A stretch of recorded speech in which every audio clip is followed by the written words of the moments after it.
हुकूमत के मुताबिक मुल्क में तकरीबन 44 लाख ताजिर मौजूद हैं, लेकिन इनमें से सबसे बड़ी जो तादाद है वो उन लोगों की है जो टैक्स नहीं देते या इंतहाई कम टैक्स अदा करते हैं। इसलिए हुकूमत ने एक नई पॉलिसी तैयार की है जिसमें वजीर खजाना मोहम्मद औरंगजेब, वजीर मुमलिकत बराए खजाना बिलाल अजरकियानी और FBR के रुकन हमीद अतीक सरवर ने इस स्कीम को बाज़ाब्ता इसका ऐलान कर दिया है। हुकूमत के मुताबिक वो तमाम छोटे और दरमियाने दर्जे के कारोबार इस स्कीम में शामिल हो सकेंगे जिनका सालाना टर्नओवर वो 20 करोड़ रुपए या इससे कम हो। अगर किसी कारोबार की सालाना फरोख्त 20 करोड़ रुपए से ज्यादा होती है तो वो इस स्कीम से फायदा नहीं उठा सकते। हुकूमत ने फैसला किया है कि शामिल होने वाले ताजिरों को अपने सालाना टर्नओवर का सिर्फ 1% टैक्स अदा करना होगा। ताजिरों के पास दो ऑप्शंस मौजूद हैं, या तो फिक्स्ड टैक्स आसान स्कीम इख्तियार करें या फिर मौजूदा नॉर्मल टैक्स निजाम में रहें जिसमें पहले से काम कर रहे हैं। लेकिन अगर कोई ताजिर दोनों में से किसी भी निजाम का हिस्सा नहीं बनता तो उसके लिए जुर्मानों का सिलसिला शुरू हो जाएगा। पहले महीने जो जुर्माना होगा वो होगा 10,000 रुपए, दूसरे महीने जुर्माना होगा 25,000 रुपए और तीसरे महीना जो जुर्माना होगा वो होगा 51,000 रुपए। हुकूमत का कहना है कि जिस इकदाम से ताजिरों को गैर जरूरी हरासानी से बचाया जा सकेगा। हुकूमत के मुताबिक नॉन फाइलर्स और पहले से मौजूद फाइलर्स दोनों इस स्कीम का हिस्सा बन सकेंगे। जो रेडी बान है, रेडियो पे फल शल बेचते हैं या ठेलों पर बेचते हैं, वो कारोबार करने वाले लोग हैं, छोटे कारोबारी अफराद हैं, उसको इस स्कीम से बिल्कुल अलग रखा गया जी, यानी कि उन पर ये फिक्स टैक्स लागू नहीं होगा। FBR हुकाम के मुताबिक मुल्क के तकरीबन 35 लाख ताजिर इस स्कीम के दायरा कार में आएंगे। बिस्मिल्लाहिर्रहमानिर्रहीम, अस्सलाम वालेकुम। मेरा जुनून के साथ मैं हूं मोहम्मद आतिफ भट्टी। पाकिस्तान में एक बार फिर हुकूमत ने छोटे ताजिरों और दुकानदारों को टैक्स नेट पर लाने के लिए एक नई स्कीम मुतारिफ करवा दी जिसे फिक्स्ड टैक्स आसान स्कीम का नाम दिया गया है। आज की वीडियो में हम तफसील से जानेंगे कि ये नई स्कीम क्या है, इसमें कौन शामिल हो सकता है, कितना टैक्स देना होगा, हुकूमत को इससे क्या फ़ायदा होगा, ताजिरों के लिए क्या सहूलियात इस टैक्स में रखी गई हैं, इस स्कीम में रखी गई है, और क्या वाकई ये स्कीम कामयाब हो सकेगी या फिर एक दफ़ा फिर से माजी का हिस्सा बन जाएगी जैसे बहुत सी स्कीमें निकली हुई हैं। तो वीडियो को आपने आखिर तक ज़रूर देखना और चैनल को सब्सक्राइब कर लीजिएगा, बहुत ज़रूरी है।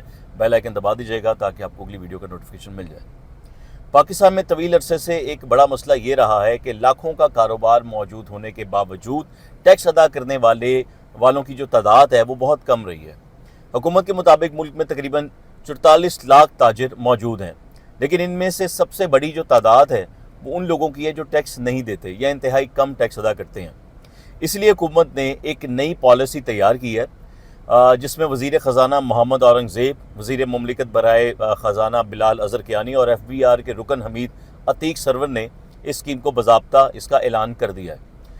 इन तमाम अफराद के मुताबिक ये स्कीम ताजिरों के मुतालबे पर तैयार की गई है ताकि टैक्स के पेचीदा निज़ाम को आसान बनाया जा सके। अब सवाल ये है कि इस स्कीम में कौन शामिल हो सकता है।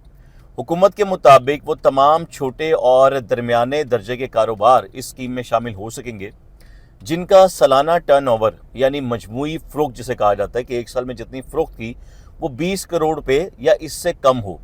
अगर किसी कारोबार की सालाना फ़रोख्त 20 करोड़ रुपए से ज़्यादा होती है तो वो इस स्कीम से फ़ायदा नहीं उठा सकते, यानी वो इस स्कीम में शामिल नहीं है और उसे आम टैक्स निज़ाम के तहत ही टैक्स अदा करना होगा। इस स्कीम की सबसे अहम बात इसका टैक्स रेट है। हुकूमत ने फैसला किया है कि शामिल होने वाले ताजिरों को अपने सालाना टर्नओवर का सिर्फ 1% टैक्स अदा करना होगा। मिसाल के तौर पर अगर किसी दुकानदार की सालाना फ़रोख्त 1 करोड़ रुपए है तो उसे 1 लाख रुपए टैक्स अदा करना होगा।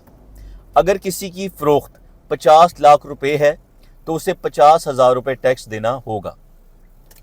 हुकूमत का दावा है कि ये शरह इंतहाई सादा और आसान है ताकि ज़्यादा से ज़्यादा ताजिर रज़ाकाराना तौर पर इस निज़ाम का हिस्सा बन सकें। एक और अहम नुक्ता ये है कि ये स्कीम लाजमी नहीं बल्कि इख्तियारी होगी, यानी ताजिरों के पास दो ऑप्शंस मौजूद हैं, वो ताजिर सुन लें। वो इसलिए बता रहा हूँ कि आप लोगों को पता होगा किसने अप्लाई करना है किसने नहीं करना, कि या तो फिक्स्ड टैक्स आसान स्कीम इख्तियार करें या फिर मौजूदा नॉर्मल टैक्स निज़ाम में रहें जिसमें पहले से काम कर रहे हैं। लेकिन अगर कोई ताजिर दोनों में से किसी भी निज़ाम का हिस्सा नहीं बनता तो उसके लिए जुर्मानों का सिलसिला फिर शुरू हो जाएगा और आपको पता है फिर जुर्माने तो अदा करने पड़ेंगे, जैसे आजकल सख्ती भी है। और यूँ पहले महीने जो जुर्माना होगा वो होगा 10,000 रुपये, दूसरे महीने जुर्माना होगा 25,000 रुपये और तीसरे महीना जो जुर्माना होगा वो होगा 51,000 रुपये, ये अदा करना होगा। इस तरह हुकूमत ने वाज़िया पैगाम दे दिया है कि अब कारोबार मुकम्मल तौर पर गैर रजिस्टर्ड रखना मुश्किल हो जाएगा। अब आपको बताना पड़ेगा आप कौन सा कारोबार कर रहे हैं। इस स्कीम में शामिल होने वालों को कई खसूसी मराद भी दी जाएंगी। मिसाल के तौर पर नई पॉइंट्स ऑफ सेल यानी POS सिस्टम लगाने की शर्त से अब उन्हें इस्तिस्ना हासिल होगी। उन्हें बाकायदा ऑडिट का सामना भी अब इसमें नहीं करना पड़ेगा।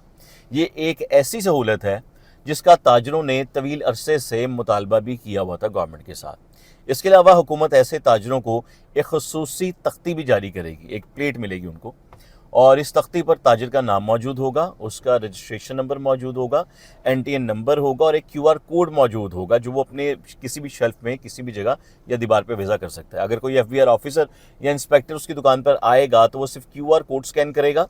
अगर रिकॉर्ड दुरुस्त हुआ तो उसे दुकान के अंदर दाखिल होने की इजाज़त नहीं होगी। तो उसे कह सकते पॉइंट वाड़ी मेहरबानी थोड़ा कम हो गया, हम निकल जाओ। तो ये वैसे ही है जिससे कराची में हालात हुए थे। हुकूमत का कहना है कि जिस इकदाम से ताजरों को गैर ज़रूरी हरासानी से बचाया जा सकेगा, जैसे मैंने बात की है, और इस स्कीम में कौन कौन लोग शामिल हो सकते हैं। हुकूमत के मुताबिक नॉन फाइलर्स और पहले से मौजूद फाइलर्स दोनों इस स्कीम का हिस्सा बन सकेंगे, लेकिन एक शर्त रखी गई है इसमें। पिछले 3 सालों में उनका सालाना जो टर्नओवर है वो 20 करोड़ रुपए से ज़्यादा नहीं होना चाहिए। इसके अलावा जो कम से कम टैक्स बनता हो वो पिछले साल के अदा करदा टैक्स से ज़्यादा नहीं होना चाहिए। एक और अहम बात यह है कि जो रेहड़ीबान है, रेहड़ियों पे फल शल बेचते हैं या ठेलों पर बेचते हैं, वो कारोबार करने वाले लोग हैं या इंतहाई छोटे कारोबारी अफराद हैं, उसको इस स्कीम से बिल्कुल अलग रखा गया जी, यानी कि उन पर यह फ़िक्स टैक्स लागू नहीं होगा। FBR हुकाम के मुताबिक मुल्क के तकरीबन 35 लाख ताजर इस स्कीम के दायरा कार में आएंगे, जबकि बड़े ब्रांड्स के कारोबार और ताजर इस सहूलत से फ़ायदा नहीं उठा सकेंगे। उनकी तादाद तकरीबन 50,000 से 1 लाख के दरमियान बताई जा रही है। अब सवाल ये पैदा होता है कि हुकूमत को इस स्कीम की ज़रूरत क्यों पेश आई। यानी पाकिस्तान को अपने टैक्स महसूलात में इजाफा करना है, सिंपल सी बात है, इसलिए पेश आई, और टैक्स नेट की जो है उसको वसी पैमाने पर उसको और फैलाना है। हुकूमत मुसलसल कोशिश कर रही है कि इसको फैलाया जाए ताकि ज़्यादा से ज़्यादा लोग टैक्स निज़ाम में शामिल हों, महसूलात में इजाफा हो और जो बजट का खसारा है ना वो कम किया जा सके। ताजिर 2 स्कीम से हुकूमत को वो नताइज नहीं मिल सके थे, यानी कि जो पहले आई थी, जिनकी तवक्को वो कर रहे थे। इसीलिए फ़िक्स टैक्स आसान स्कीम मुतारिफ करवाई गई है, जो कि ताजरों की मर्ज़ी से करवाई गई है। हुकूमत का दावा है कि इस बार स्कीम को ताजरों से, जो कि हमने मुशावरत करके इसको बनाया गया, लिहाजा कोई शिकायत अभी हमें वहाँ से नहीं आएगी, तो एक कामयाबी के इम्कानात भी इसके ज़्यादा हैं। लेकिन अगर FBR ताजरों का एतमाद हासिल करने में कामयाब ना हुई तो ये स्कीम भी मुश्किलात का शिकार हो सकती है। ये सीधी सी बात है। कुछ ताजरों का कहना है कि 1% टैक्स रेट बाज़ छोटे ताजरों के लिए मुनासिब है, लेकिन कुछ कारोबार ऐसे भी हैं जिनका मुनाफा बहुत कम होता है, उनके लिए टर्नओवर पर टैक्स देना बोझ बन सकता है। दूसरी तरफ हुकूमत का मौक़िफ़ है कि मौजूदा निज़ाम में लाखों ताजिर बिल्कुल टैक्स नहीं देते हैं। ऐसे बहुत सूबे भी हैं जहाँ से टैक्स आपको नहीं मिलता, इसलिए कम शरह पर ज़्यादा लोगों को निज़ाम में शामिल करना बेहतर हिकमत अमली है। इस स्कीम का एक और फ़ायदा ये भी बताया जा रहा है कि रजिस्टर्ड ताजिर जो अपने एक्टिव टैक्स पेयर लिस्ट हैं यानी ATL का हिस्सा वो बन सकेंगे। इससे उन्हें कम विद होल्डिंग टैक्स अदा करना होगा, बैंकों से कर्ज लेने में आसानी होगी, कारोबारी साख बेहतर होगी और मुस्तकबिल में मालियाती इदारों के साथ मामलात भी आसान हो जाएंगे। मालियाती इदारे समझे, IMF की बात कर रहा हूँ मैं। रजिस्ट्रेशन का तरीक़ेकार भी आसान रखा गया है। ताजिर FBR की वेबसाइट पर जाके अपनी रजिस्ट्रेशन करवा सकते हैं या मोबाइल ऐप के ज़रिए अपनी रजिस्ट्रेशन करवा सकते हैं, लेकिन उन्हें अपनी फ़रोख्त, ख़रीदारी और अखराजात का जो बेसिक उनका जो रिकॉर्ड है वो ज़रूर अपने पास रखना होगा ताकि वो उनको दिखा सकें, उसमें शामिल कर सकें। अब सबसे अहम सवाल कि क्या ये स्कीम कामयाब होगी, इसका जवाब आने वाले वक्त में ही मिलेगा हम सबको। अगर हुकूमत वाकई ताजरों को सहूलत फराहम करती है या गैर ज़रूरी हरासानी ख़त्म करती है और निज़ाम को बिल्कुल शफाफ बनाती है तो लाखों ताजर इस स्कीम का हिस्सा बन सकते हैं। लेकिन अगर पुराने मसाइल बरकरार रहे तो ताजरों का एतमाद बहाल करना आसान नहीं होगा। ये मेरी कुछ ताजरों से बात हुई है, उनका भी कहना है। बहरहाल हुकूमत ने आइंदा माली साल के बजट से पहले एक बड़ा कदम उठाया है ताजरों के लिए, और अब सबकी नज़रें इस बात पर हैं कि ये स्कीम पाकिस्तान के टैक्स निज़ाम में कितनी तब्दीली ला सकती है। अब आपने मुझे इस पर राय दे दी है। जितने ताजिर हजरात हैं वो भी बताएंगे कि क्या फ़िक्स टैक्स आसान स्कीम पाकिस्तान की मईशत के लिए फ़ायदेमंद साबित होगी। अपनी राय आपने लाजमी देनी है ताकि पता चल सके कि अगर हुकूमत आपके लिए कोई इकदाम करती है वो किस हद तक आप समझते हैं कि आपके लिए मुस्बत किरदार अदा करेगी। तो चैनल को फिर से मैं कहूँगा कि सब्सक्राइब कर लीजिएगा, बेल आइकन दबा दीजिएगा ताकि नोटिफिकेशन मिल सके आपको अगली वीडियो का, और नई वीडियो का इंतज़ार कीजिएगा। नई अपडेट्स के साथ फिर आपकी खिदमत में आतिफ भट्टी हाजिर होता है। तब तक दुआ में याद रखिएगा, कमेंट लाजमी कीजिएगा और वीडियो को शेयर तमाम ताजिर बरदरी के साथ लाजमी कीजिएगा। अल्लाह हाफ़िज़।